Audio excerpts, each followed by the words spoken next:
Tony Massarotti joining us right now. Tony, how you doing? Great to have you on. You too, guys. How's it going? Really good. Happy New Year. Probably better for us than for you because now you're covering a mid-market team, which for many Small years of market, your small life. market. Small market? Okay, Yeah. AJ. They're chasing the Rays now. Exactly. All right, so let's just get right into it, Tony. So Boston, we just talked about, picks up Lucas Giolito, sheds the salary of Chris Sale. I personally like Vaughn Grissom, but overall, is there a lot of money maneuvering going on for them to stay in a certain range in your mind that we're not used to seeing? Yeah, definitely. Look, I don't know any other way to explain it. So, and I think people here, frankly, are pretty frustrated. One of the advantages you have as a big market team, in theory, is that you can beat people to players because you have more money than they do. And now the Red Sox are taking themselves out of that market. They've done it for a few years. So, look, I just don't see how you can expect to compete in the AL East for one thing, but I would even go further and say with the real heavyweights of the game, if you're not going to approach it the way they have for the large majority of this ownership, and I seriously question whether they want to win as much as they used to. I don't think they do. I feel like you're leaning towards an ownership really wanting to win or not. And I ask every Boston person, every media personality, is 2018's World Series championship the thing that has caused the ownership to be like, we didn't really go all in. We were okay. Like we spent some money on the people that we brought in and we still won. So why spend money? Yeah, look, I think that's part of it. I think that look the success of the Rays, I think, has infected everybody because there is this attitude now, and it's not just in Boston; it's in a lot of places.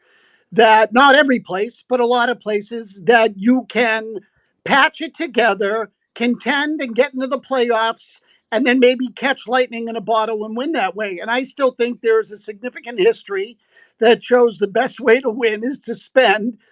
Certainly you have to draft and develop. That's always been true in any era. But I think that at some point you take it to an extreme and it goes a little bit too far. And look, just quickly on that 2018 team, and I understand what you're saying, but that team ranked number one in the majors in payroll. So now they're down in the middle of the pack. That team had a lot of star power. They went out and signed JD Martinez at that time as a big signing. They traded for Chris Sale. They had David Price on the roster. So it was a team that was expensive and was the best team in Red Sox history. To me, at least, on paper now, and I'm talking about the number of wins. They won 108 games during the regular season. They won another 11 in the playoffs.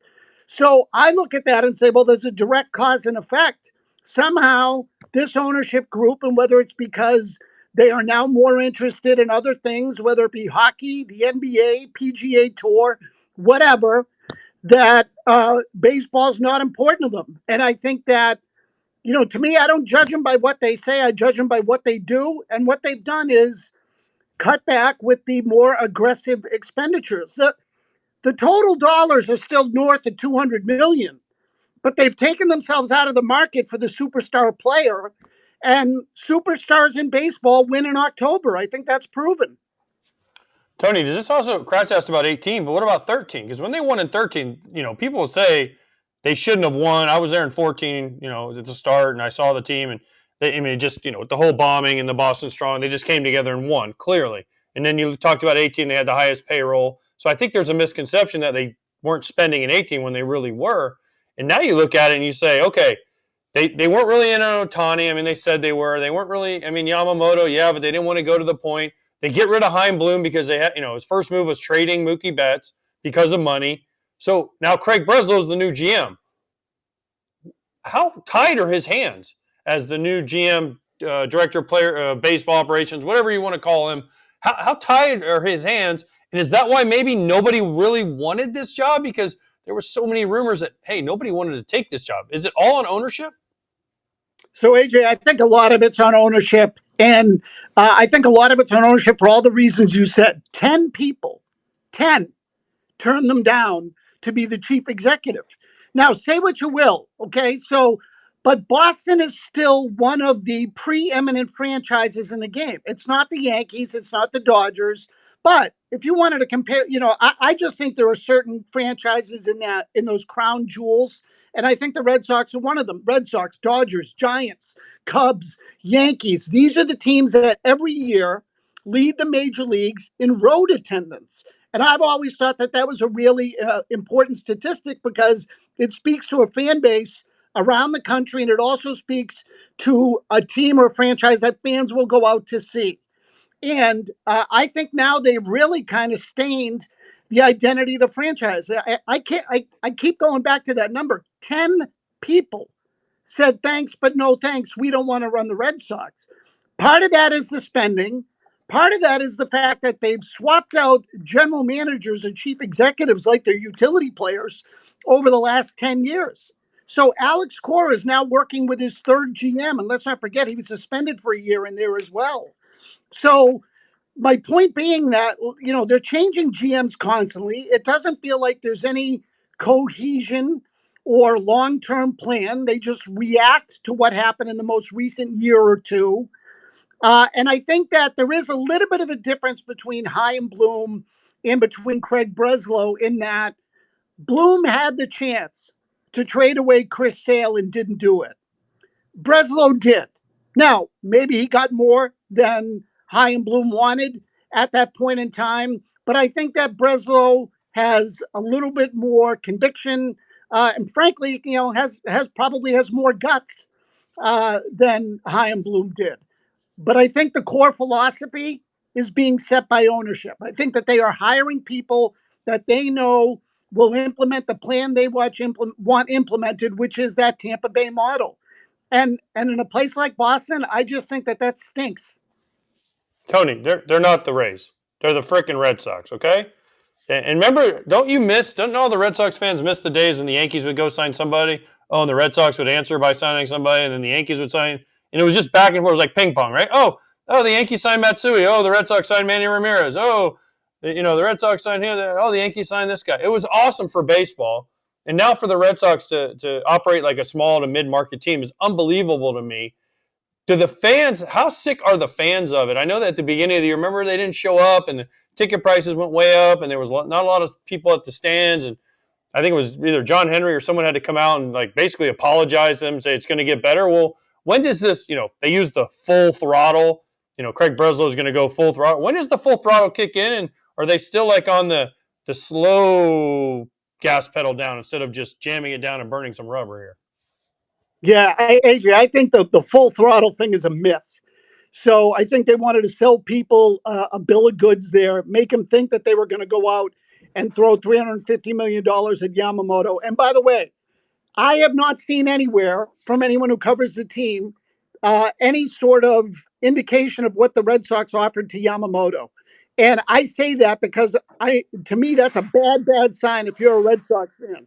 If the Red Sox had offered $350 million and said they would leak that, they would let you know, hey, we wanted the player, we offered him the most, but they didn't do that here, which tells me they weren't even close, or he didn't want to come here, or both.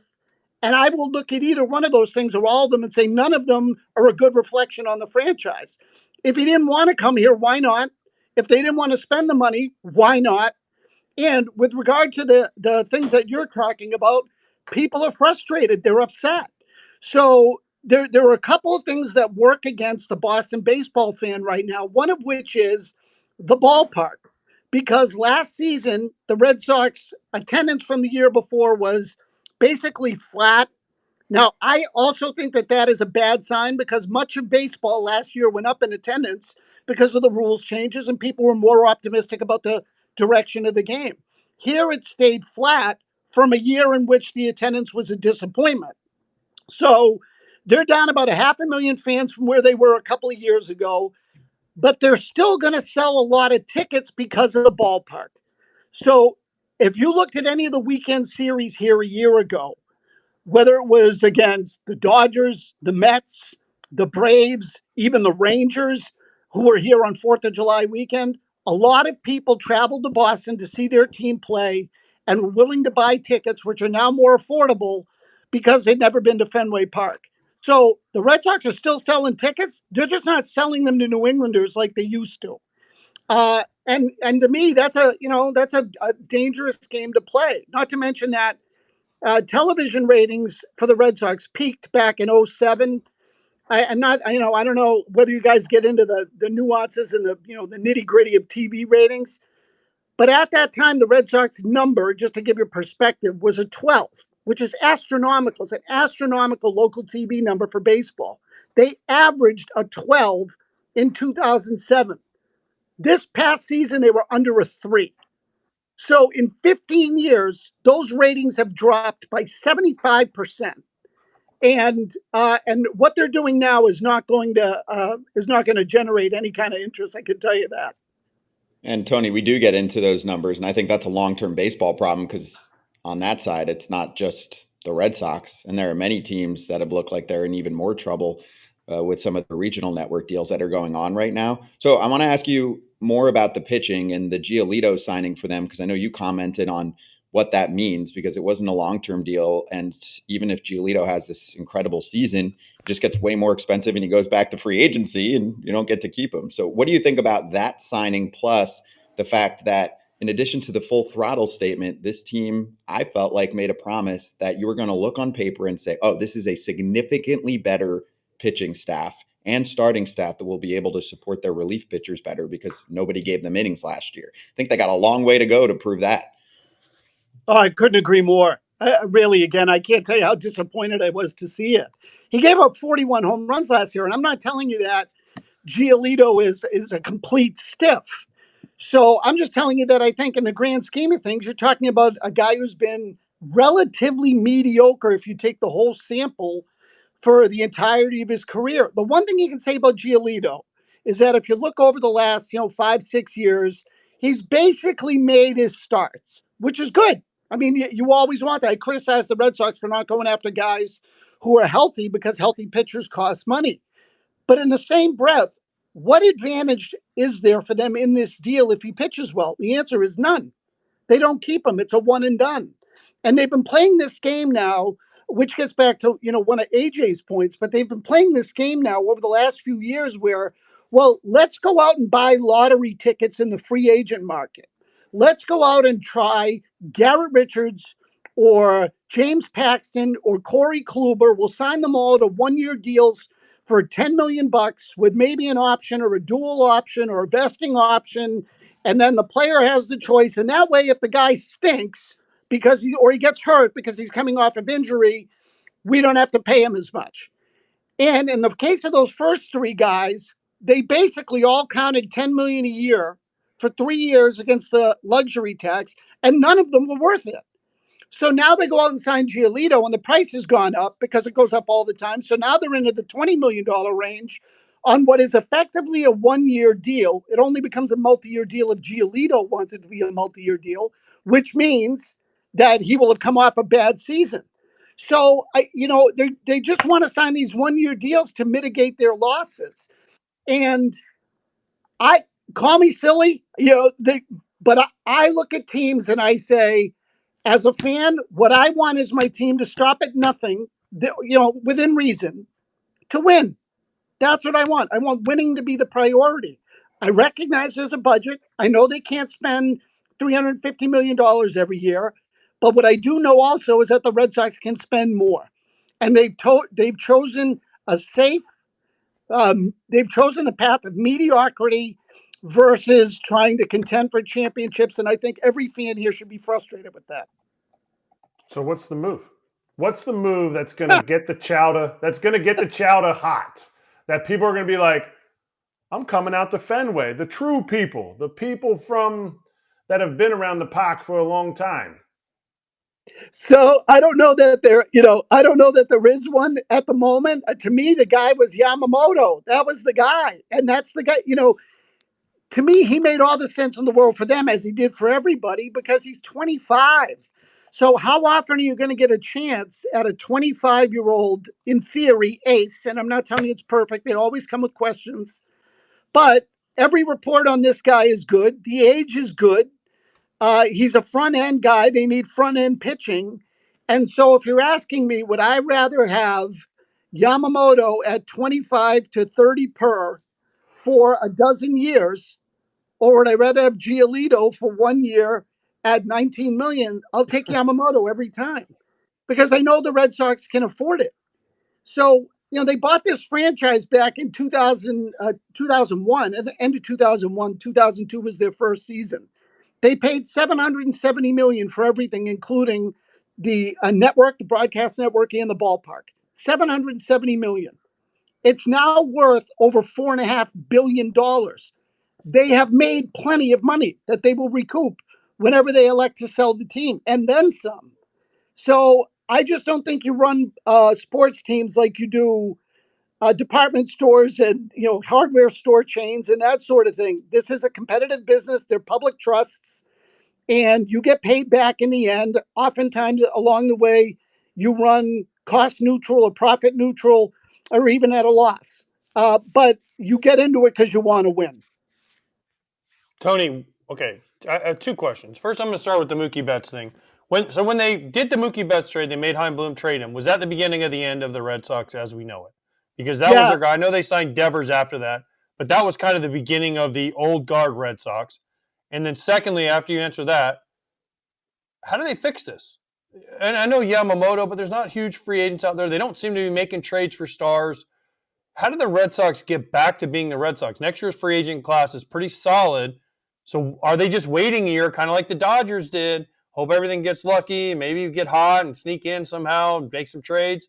But what's the fix for this for the Red Sox? Good question. Yeah, I'll start with Betts. In retrospect, yes, Mookie Betts was the beginning of the end. No question about it. And now, look, I have my own personal doubts as to whether or not Betts really wanted to be here. So, there were some discussions that took place along the way, and maybe Boston, for lots of reasons, wasn't a great fit for Mookie. He's more understated, pretty even-keeled kind of guy. And so I think, he may not have wanted to be here, which again, it happens. Okay. They've lost guys in the past. You don't get to keep them all. But that doesn't mean you just throw up your hands and say, we're never going to sign another big name superstar 20 kind of deal. And look at it with regard to Devers, he's the aberration. There's no question. He's in his mid-20s when they signed him, left-handed hitter. So, and was willing to stay, obviously. So I think there was some agreement there on both sides. And frankly, I think they were pressured on some level to do something big because people were pissed. So, I can tell you this. I've lived here my whole life. I covered the team for about 15 years. I missed your year, AJ. I was out before then and have now gone into a different branch of the media. But, I've been a Red Sox follower my entire life. I have never been as disheartened and had less confidence and faith in the franchise as I do right now. And to me, they've destroyed public trust. They've destroyed fan trust with the way they're running this thing. And how do they get out of it? You just have to hope that they get lucky in the draft. They hit on some of these guys. Now they have some positional players in their system. And certainly the trade they just made with the Braves might free them up to trade someone like Nick York, because it feels to me like there is a redundancy now there at second base. But their pitching is really thin. They don't have pitching in the system, not a lot of it, at least not at the upper levels. I suppose you never know what can come out of the lower levels.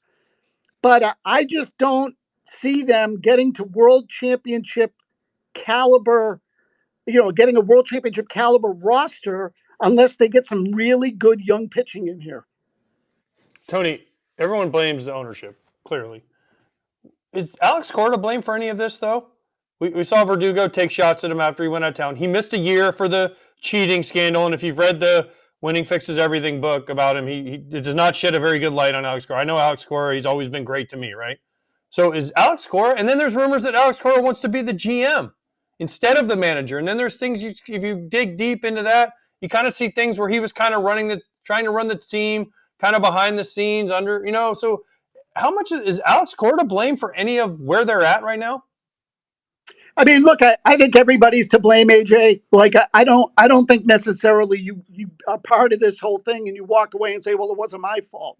So I think Cora is an excellent manager. Let me get that part out right away. And to me, in baseball, more often than not, it's the players who win the games. The manager's job, in my opinion, primarily is to keep everybody pulling in the same direction and to make sure guys are serious about what they do and to manage the personalities. But the game is played on the field. Now, there are also decisions along the way that can affect the outcome of games. But if you have 108 win talent, it's hard to screw that up if you're a manager and everybody stays healthy and plays to their ceilings. Now, there are little things along the way, I would say, that that Cora has contributed to the dysfunction. And when I say that, I don't think he and Bloom philosophically were in alignment. I think I think that manifested itself at the trade deadlines in each of the last 3 years, where Red Sox players in the clubhouse were dissatisfied with what ownership and upper management did to fortify the team. Some of those years were better than others. But the Red Sox they even took the cheap way out in 2021 at the deadline. They picked up Kyle Schwarber that year, and you'd say, well, that's a great move. Kyle Schwarber was injured at the time, missed 2 weeks, didn't play till the middle of August, and during that time, they lost control of the division. So they ended up getting in. They caught lightning in a bottle, but ultimately they didn't have the horses to beat the Astros. And I would argue that in the subsequent off seasons and trading deadlines, ownership and management came up short again. And I think Cora's role in the dysfunction is that the clubhouse became very disenchanted. The team lost focus right around the trade deadline all 3 years. They went into little losing streaks or maybe bigger losing streaks during those periods of time. And I think part of the reason is because Cora was pissed too. Now, I will also tell you this. If I were Alex Cora, I think I'm a big market manager. I belong in a place that's serious about winning because I'm serious about winning. Cora's contract is up at the end of this year. He has not been extended yet. The Red Sox probably want to make it look like Breslow is going to make that decision. I have questions about whether or not Cora even really wants to stay here, and I don't blame him if he does have those thoughts. Tony, perfectly stated. Wanted to get you on for a while. Really appreciate it. Great to see you too. I know you got your show coming up. So if anyone wants to hear more of this, 2 to 6 Eastern time on 98.5. Dude, you do 4 hours every day? Hell yeah. Bringing Yeah. it. I'm sure there's not a lack of calling into your show, and you're like, listen, these massholes, they all don't understand. Well, the other thing is during baseball season, it's actually 5 hours because I do an extra hour at the end on my own on baseball. And right now we're so knee deep in Bill Belichick getting fired, you guys don't know the half of it. So because we think that's coming down the pike next week. But it's a good market to work in. I don't need to tell you guys that. It's in terms of sports passion here, it's very high, and I'm flattered that you had me on. So Scott, it's good to see you, and good to see all you guys. Yeah, great to see you too. Yeah, it's 4-hour therapy session every day right now up in Boston. So appreciate you, Tony Massarotti, with us on FT Live.